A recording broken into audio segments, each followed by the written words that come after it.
first day of school, I'm just standing there. This kid comes up and he said, I peed in my pants. And I'm like, that ain't gonna get you girls, bro. Your game is weak.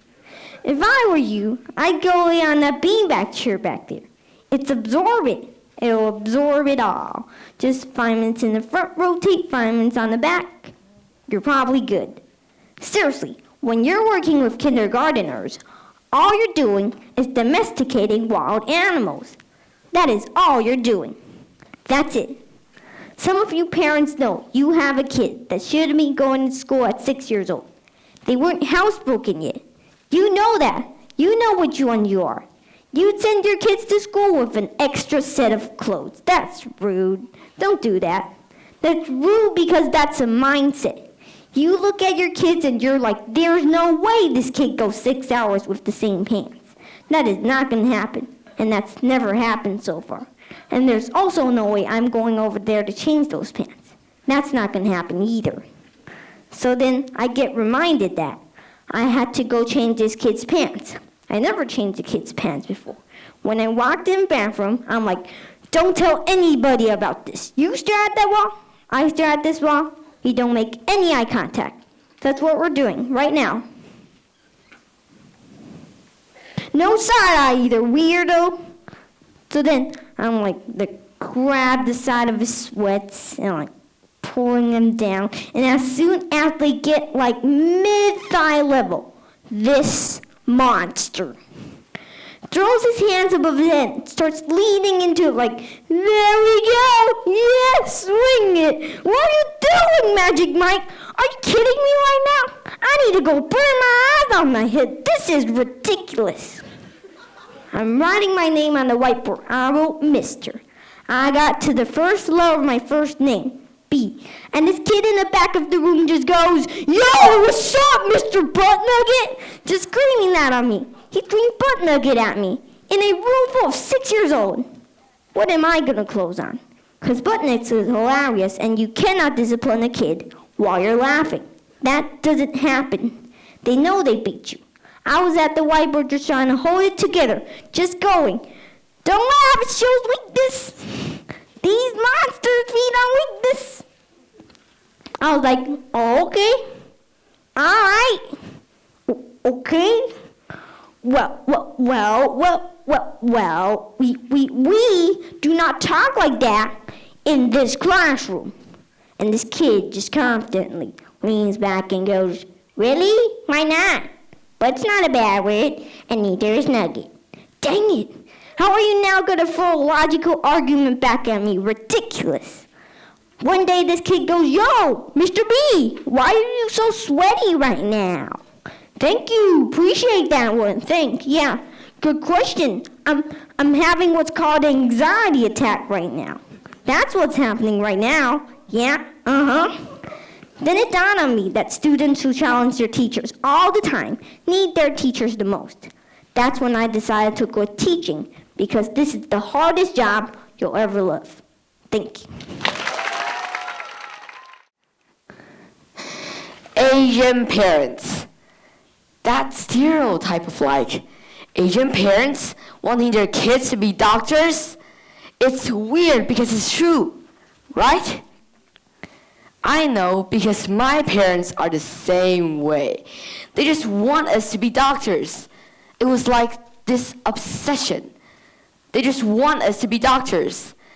And it's insidious as well because when Asian parents want their kids to be doctors, helping people is like at the bottom of the list of reasons. Oh, if it even makes the list of reasons to go into medicine, helping people is like the unfortunate byproduct of becoming a healthcare professional. It's like when they first see that, they can't even believe it. You gotta help people? Well, whatever. Get it out of the way. But don't let it get into the way of what this is really about. It's about the money and the prestige, right? And it's also weird because Asian parents are always the last group of people you can ever convince to see a doctor. They will never see a doctor. They spend their whole lives obsessing over it. Nothing can make my mom see a doctor. There is nothing. My mom could have an arrow going right through her, and she's trying to pull it out. And you're like, yo, Mom, go, let's go see a doctor. And my mom will be like, no, they just want to take people's money. And you're like, then why do you want your kids to be doctors so badly?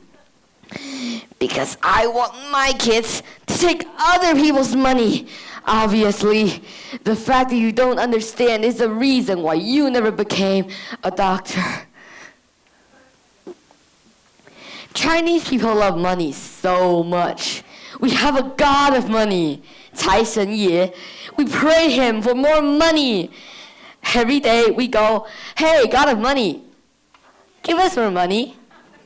Even during Chinese New Year, the biggest holiday for Chinese people. When we see each other during Chinese New Year, the way we greet each other is we say, 恭喜发财. I'm sure you heard that before, right? 恭喜发财, 恭喜发财. 恭喜发财 means hope you get rich. That's not Happy New Year. You see how we Chinese people love money? Thank you. It's a funny thing about mothers and fathers. Even when their own child is the most disgusting little blister you could ever imagine, they still think that he or she is wonderful. Some parents go further. They become so blinded by adoration that they manage to convince themselves that their child has qualities of genius. Well, there's nothing very wrong with all this. It's the way of the world. It is only when the parents began telling us about the brilliance of their own revolting offspring that we start to shout, "Bring us a basin! We're going to be sick!"